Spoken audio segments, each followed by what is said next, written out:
charges, but defense lawyers argue that this is essentially taking conflicts that happen behind closed doors in a loving relationship and using them to accuse this powerful man of wrongdoing.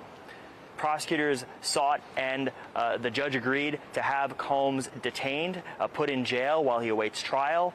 Defense lawyers offered a bail package, putting up potentially Combs' estate in Miami, which they say is worth $48 million to secure his release. But the judge thought otherwise, saying that Combs could be a flight risk, that he has the means and wherewithal to get out of the jurisdiction, and that he's been accused multiple times of witness intimidation, pressuring people who have accused him, people who may have witnessed abuse, to stay quiet.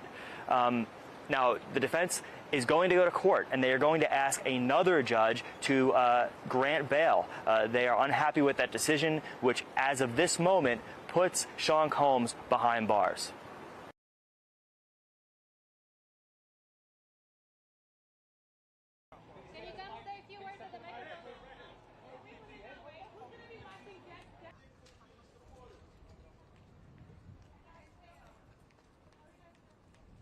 Look, I try to share in life. I think that you learn that in kindergarten. And, you know, unfortunately, people forget what they learned in kindergarten a lot of times. And so sharing is a part of it. You know, let other people utilize your crayons, too. It's okay.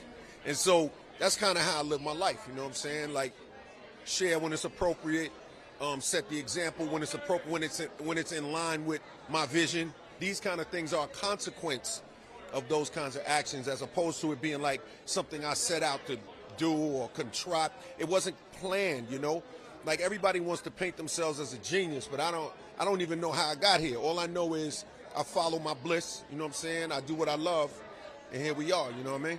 One of the biggest music executives currently was just arrested. I'm curious if you have any opinion on his arrest or the alleged action. No, I feel for his children. The rest I can't speak on. I mean, you know, that's what we got court system for, but I feel for his kids.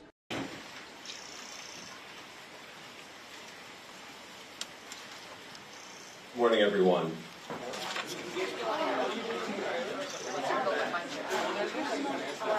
Today I'm announcing the unsealing of a 3-count indictment, charging Sean Combs with racketeering conspiracy, sex trafficking, interstate transportation for prostitution.